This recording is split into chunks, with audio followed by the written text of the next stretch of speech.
We are live here at Pace Studios with Broad City's Eliot Glazer. Hey! Yay! Hey, Internet. Eliot's here, wearing a very fun shirt today. Oh, thank you. Yeah. It's a fun shirt. Do you have any pets? I do. I actually have one dog, Atticus, and he was on Broad City as my dog. Nice. Yeah, Nice. So life imitates art. It does. Yeah. It's very meta. It's very meta. Yeah. It's awesome. Yeah, he was if you remember the dog wedding episode. Yep. That's my dog. Yep. Yeah. That was the episode where Alana got lost in Central Park. Yeah, Prospect Park. Prospect Park. Mm-hmm. Okay. Yeah, that's just like my life every time I go into Central Park. Yes. I have to use my GPS to Yeah, get out. I'm a New Yorker, and I still, and it's still like, wait, what? Like, it can be very confusing in there because the signs don't really, I don't think there's like east-west signs. Mm-hmm. It's all kind of, I think the people who know their way around are like the really rich people. Yep. Like, that's who knows their way there. Yeah. And it's easy for them. Probably them and homeless people who live there. Yeah, those people, they know. It's a high-low kind of thing. Yeah, it's a high-low kind of thing. Oh, where did you grow up in New York? Long Island. Long Island. Unfortunately, yeah, Long Island. Like, it's okay. Yeah. It's going to be fine. Yeah. Directly in the center in a town called Smithtown. That is, I like to say it's a melting pot of white people. It's like different strains of Caucasian where it's like, very Italian, like some new money, a little bit of old money, a lot of trash, lot of white trash, like a smidgen of Jews, a smidgen of Asians, zero people of color. I would have been lost there. Yeah. Like, where's my mother? Yeah, exactly. Walking around blind. Where am I? So funny. Yeah. Your a shit New Yorker thing Yes. made a lot of sense then. Yeah, we did that a few years ago, and that was a really bizarre experience for me because it was still a period of time where like not every media company could make videos that would get millions of hits just off the basis of being in a media conglomerate. So this was, you still kind of had to work for your views in a sense. Yeah. And so that was interesting. It was interesting because I didn't read the YouTube comments because they're vicious, and so I just didn't read any of them. But I'm sure there were of course people who were like, he's not, they're not natives, and it's like, I guess it depends on how much you consider the sort of region outside of Manhattan and the boroughs itself to be New York. But I've been a city guy since I can even remember, so. Yeah, people get so sensitive about the New York thing. Very sensitive. Even me, like I was born in Brooklyn, and I'm like, Long Island doesn't count, but I have to stop myself. Well, it is true. Long Island technically doesn't count, and there are elements where you go and there are examples where you go to a certain part of Long Island and you would never even think that it was near Manhattan, but people still call it the city. The problem is that a lot of white people are terrified of Manhattan, terrified of the city. I get that. And that's why it's pretty much steeped in like deeply resolute racism. I have family like that. Yeah, they I know exist. those people. They exist. Yeah, people would always be like, "What are you going to the city for?" Or like, "Mr. City guy over here," and it's like, yeah. We live in like the shadow of a metropolis. Yeah, I mean, I'm gonna go into the city and not like Roosevelt Field. How many times can I go to Roosevelt Field and walk to this? I'm gonna go to the city. Why wouldn't I? It's strange. I'm gonna live my life. I'm gonna live my life. Somebody told me that there's a term that like people like on Long Island use for people who go to the city, which is cityots. Really? Like city plus idiots, and it's like. Was that like a term in like 2001? I'm like, that's like a portmanteau that is so unfunny and so like clunky in the way that it was put together. Cityots. It's like, yeah, good one, guys. It's like you got me there. You got me. Yeah, so dumb. So funny. Yeah. So, tell me what you've been working on. Well, I just spent the last, 9 months writing on New Girl. Nice. So we just finished our 6th season. We wrote a finale that could potentially be the series finale if you are a super fan and you need the specific type of closure. But we don't. It's just a traditional network show, so we have to sort of wait around until the upfronts in May to find out if we're going to be brought back or not. Yeah. And so it's a weirdly kind of treacherous job, but really fun. And I mean, we were at a point basically season 6 where the show had sort of left the zeitgeist, but people still watch it, and people still enjoy it, and it's on social media, and people are tweeting about it and Facebooking about it. So there are continually active viewers who really enjoy the show. So in that sense, it was fun because we got to continue to sort of expand the absurdity of the universe and really sort of lean into the fun and the comedy, I think, just as much as we do the sort of, we're continuing narrative of it all. Yeah, definitely. So we finished that a few weeks ago. Congrats. That was really, thanks. And so we shot Broad City. I wrote on that too, and now we're shooting Broad City on location. We wrapped already, but we're shooting a couple extra scenes on location. Yeah, it's for a really fun upcoming episode in season 4. Nice. So and then I have my own project that I'm working on that I'm writing and selling and just trying to get into the world. So basically, you don't sleep. No, I sleep plenty. I sort of parse out my time, and I live in LA. So in LA, you're almost encouraged to just take it easy. It's everyone, there's a real value to taking it easy and letting off steam and taking naps or whatever. Being outdoors. It's great. That sounds like the place. I love it.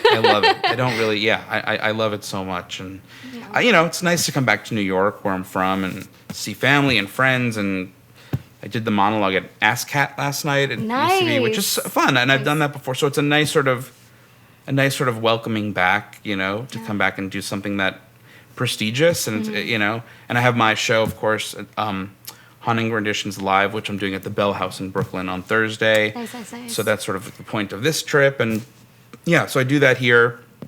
I do Haunting Renditions Live in LA.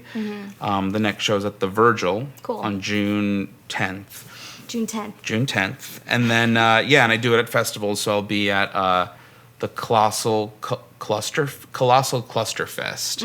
Comedy Central Colossal Cluster Fest. I've seen that floating around on the internet. Yes, and that's in San Francisco on June 3rd, I think, and so June 3rd, maybe. June 3rd. I think I'm pretty definite. Okay. Yeah. June 3rd. June 3rd, and so that's going to be just a ton of comedians, and we'll be on a Broad City panel, so it should be fun. So, could you tell me a little bit about your show, Haunting Renditions? Sure. Yeah. It's a live concert with a 5-piece band. I'm a formerly trained but dropout opera singer. Nice. So it's very edgy. Very edgy. Super edgy. So I'm a singer, and so what I do is take traditionally poppy songs, mainstream pop songs that are, for the most part, inherently bad, and sort of break them down and recreate them as these sort of melodramatic ballads and sweeping ballads and super serious versions of those songs. And I have a 5-piece band that backs me. That's awesome. And so it's sort of it's a concert, and it's obviously mixed with comedy, and it's very self-referential, and we have special guests. So this week, comedian Michelle Buteau is doing it, and my favorite RuPaul's Drag Race contestant of all time, Thorgy Thor. Amazing. Whom I love. So I'm very, very, very honored to have him on the show. That's awesome. So it's a really fun, a little bit strange experience that was born out of this web series that my friend Seth and I did years ago. He'd worked on we've always collaborated on stuff together. Yeah. We grew up together, and we just did Shit New Yorkers Say sort of for ourselves. Yeah. And it went big, and it was a really great opportunity. And from that, we got other stuff. And so Haunting Renditions was a web series that we did also sort of as a passion project, where it was basically like MTV Unplugged or Austin City Limits, where I'm singing these ridiculous songs and then giving very arrogant, highfalutin commentary about them to camera. And so basically we did that. We honestly just did that for fun. It was like just a thing that was in my head, and Seth was so good at executing it. And Mike Fram, who arranged the songs, is currently my band leader, and he leads the band, and he also arranges the songs now. And he's actually a music teacher turned high school principal, who I went to college with, where he was the musical director of my acapella group. Okay, so we need to talk about the acapella group. Yeah, for sure, yeah. But just insofar to say that it's interesting because the show was born out of a web series, but the web series really was a sort of culmination of my relationship with Seth, who works on Jimmy Fallon now. Oh, cool. And Mike, who's literally a music teacher and a high school principal. Nice. But like we sort of took our histories, our relative histories, and combined them for this weird show that we've been doing now for 3 years. Well, yeah. People love weird. I love it. People love weird, and that is. I always say like that's my favorite. My favorite response after the show is when somebody approaches me and says they were confused, and they don't know if they were supposed to like laugh. Yeah. Some people are like, I was moved, but like, why the fuck was I? Oh, can I curse? Yeah. Okay. Say anything. People will be like, why the fuck was I like moved by Katy Perry or like? Why would? Well. What? How did you? Dig deeper. No. Yeah. No. It's weird. It's a weird experience, and I love that. I want it to be a little weird and blurry. Yeah. Yeah. That's awesome. But yeah, so Mike, who leads the band and arranges all the songs, was the musical director of our college a cappella group. Nice. And what were you guys called? We were called APC Rhythm. Okay. I think that stood for All Points of the Compass Rhythm. I have no idea what it means. I don't remember anybody else knowing what it meant. But we were a co-ed a cappella group at NYU. And yeah, it was like the a cappella group was so much more worthwhile to me than like everything else in college. I got so much out of it and so many friendships out of it and lasting friendships and collaborators but also the practice of taking songs and stripping them apart and then rebuilding them through just vocals, but also figuring out how just using vocals will musically comprise a version of the song that doesn't have instruments is a really interesting challenge and definitely helped lead to what Haunting Renditions is. Yeah. Because this sounds like very, it sounds very braggart-ish or whatever. Please brag. But I feel like I want to think that I sort of electrified the group a little bit in that I went in as a sophomore and kind of threw down the gauntlet. It was like, we need to like inject some humor into this. We need to inject some irreverence. And everybody was kind of game for me to just I really just wanted to push everybody to be like goofy, and to like dress, I think initially, at least when I got into the group, we were all wearing black and a flare for performing. It's like what do you mean a flare? Black and some sort of like color. Okay, cool. And it was so nerdy. Like it was so nerdy. And I don't know if it was all me or if I was the catalyst for it, but I was like, we can't do this. Like we can't dress like this. And I introduced the term khaki fupa into the group, which was supposed to sort of basically signify the like nerdiness of college a cappella, where you see these college kids wearing like pleated khakis over their fupas. It doesn't even make sense. What's a fupa? Fat upper. Okay. As soon as the I grandma said it, I was tummy. like, I already know it. Yeah, it's like the grandpa tummy that goes too high, and it was just a dumb term, but it was my way of getting across the point that like so many a cappella groups fit into this box where they would look the same and sing the same songs, and I was like, guys, please let's sing weirder songs and let's dress like weirder and I was the vice president, so I was in charge of the coming up with the programs for the concerts. Yep. And I just went like full weird, like I chose themes. It was weird. Like I just kind of went nuts, and everybody was incredibly open to my weirdness, and it was just so much fun. They were probably confused. They were confused.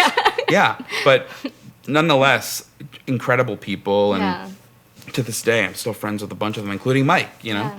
Mike's a crucial part of Haunting Renditions, if not the most crucial part. That's such a beautiful thing that you guys have maintained that relationship. Yeah, it's working cool. And personal. It's cool, and he and his wife Erica was in the group before him, and she was the musical director, and they have a son now who I think is about 2, and he's my favorite human being, and it's a really cool familial experience. And Seth too, who produces the whole show from top to bottom, is just one of my best friends and someone whom without the show would be nothing. It would fall apart. He's also a crucial part of the show. So it's a really fun. It's collaborative, and it comes from my history. Yeah, it's family. It's great. It's That's I'm amazing. really happy about it. I can see it's really nice. Yeah, Yeah. It's a great. I mean, what's better than working with your friends? Nothing. Nothing. Certain cakes, chocolate, pizzas. Pizzas. I think. I'll take cake. I will take friendship over pizza, but I'll take cake over friendship.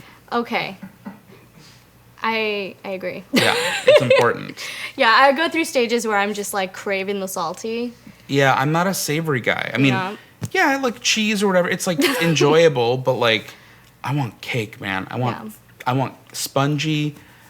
Like, I want olive oil cake. I want princess cake. Ugh. Princess cake is like an LA thing. Okay, I was like, what is no one this? ever see. I've never seen it here, but it's like a type of Swedish cake that has like marzipan and raspberry jam and like a fondant cover. It's so good. Oh my God. I think about it all the time. Oh my God, I want to think about it. I'm gonna Google that. You right have after to this. Google it. Would you be turned on or turned off by the idea of a cake with like a purple cover to it? Turn on. Okay, great. Yeah. Then you're gonna want princess cake. 100%. Yes. Awesome. It usually has a purple or a green Okay. cover to it, like a fondant, like a wedding cake. Oh, weddings. It's so good. Yeah. Oh, I don't care about weddings. I just care about the cake. Yeah, well, weddings are a trigger word. No, I'm kidding. It is though. I'm gonna get married one day. No. So your show, Haunting Renditions, is gonna be this Thursday, 4/20 at the Bell House. Yes. At what time? 8 o'clock doors, 8:30 show. 8 o'clock doors, 8:30 And show. it is on 4/20, so we'll definitely be paying tribute to the holiday Yes. of which we're not supposed to speak, I guess. It's okay. Everyone knows what we're talking about. Oh, they do. They sure do. No, yeah, it should be really fun. And again, Michelle Buteau is an incredible comedian, and Thorgy Thor. If you're a RuPaul's Drag Race fan, and I feel like there's more of them just every day as the show continues to become even more ubiquitous, he is so funny. Yeah. And in real life, well, in drag life and real life, he plays the violin and the cello. So we're definitely going to be taking advantage of his incredible musical abilities. That's amazing. And he's just the funniest, smartest, irreverent drag queen, like funny as can be. And weirdly enough, like from a town away on Long Island. It's full circle. It's full circle. It's full circle. I was like, do you know Little Vincent's? And he's like, of course I know. Like, we just talked pizza, we talked malls, Pizza malls. Pizza and malls, that's Long Island. That's so In funny. a nutshell, yeah. Well, that sounds great. Thanks. I think I would like to hear a little bit of your musicalness Sure. now. Yeah, sure. I can sing sing a song. We have at this point about like 25 songs, and they really range from the 80s to like the present. A lot of them really fall into the 90s because that's like the most nostalgic for my generation. Yeah. And for the audience that I'm performing to. Classics. But I have brought a song that's very much of the aughts, of the 00s, if not 2010. So it's a beautiful song about a certain region of the world in this country and the sexual politics of the place. Cool. Shall I? Yes, Okay. I think we're ready. Okay, great. This is California Girls. Okay.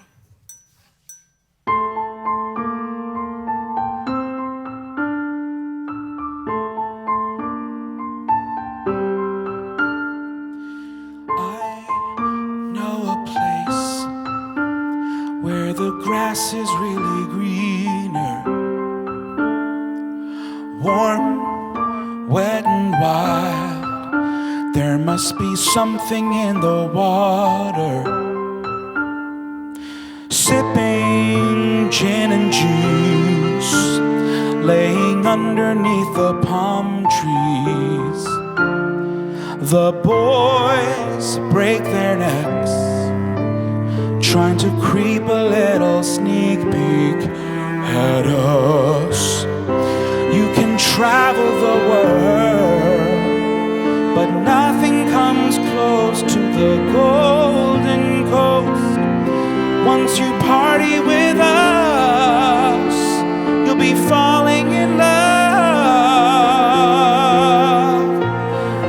California girls, we're unforgettable Daisy Dukes. Bikinis on top, sun-kissed skin so hot, we'll melt your popsicles. Whoa, whoa, whoa, whoa. California girls, we're undeniable, fine, fresh, fierce. We've got it on lock. West Coast represent. Now put your hands up. Whoa, whoa, whoa. Sex on the beach. We don't mind sand in our stilettos. We freak in my Jeep. Snoop Doggy Dogg on the stereo, dropping it like it's hot. You can travel the world, but nothing comes close to the Golden Coast. Once you party with us, you'll be falling in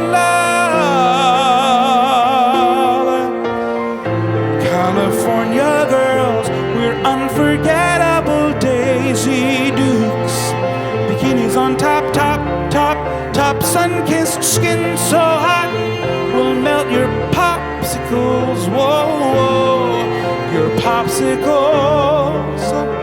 California girls, we're undeniable, fine, fresh, hashtag fierce. We've got it on lock.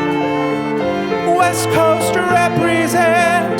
Now put your hands up. Whoa, whoa, whoa, whoa, whoa. California, California, here we come. The OC. Thank you. Thank you. That's my nod to the OC at the end. That was amazing. Thank you, thank you. It's weird to sing sitting down. I never do that. Yeah. I never do that. But Your diaphragm. yeah, yes, breathing from the diaphragm. Are you okay? You get it. Yeah, Yeah. I'm fine. I'm fine. Yeah, thanks. Well, thank you so much for coming out. Thank you and for having me. Hanging out at Pace I Studios. have hair in my mouth. Oh, okay. How did that happen? I don't know. When did I get? Huh? You just went through a moment. How and did that even happen? I don't know. What? Unless there was hair on the mic, that's not even possible. Did you lick the mic? I didn't lick the mic. Okay. Sometimes I go close. Yeah. But no, it definitely was my hair. Okay. You have longer hair, so I I didn't do. need your hair. You'd be like, Pulling it out like a magician. yeah.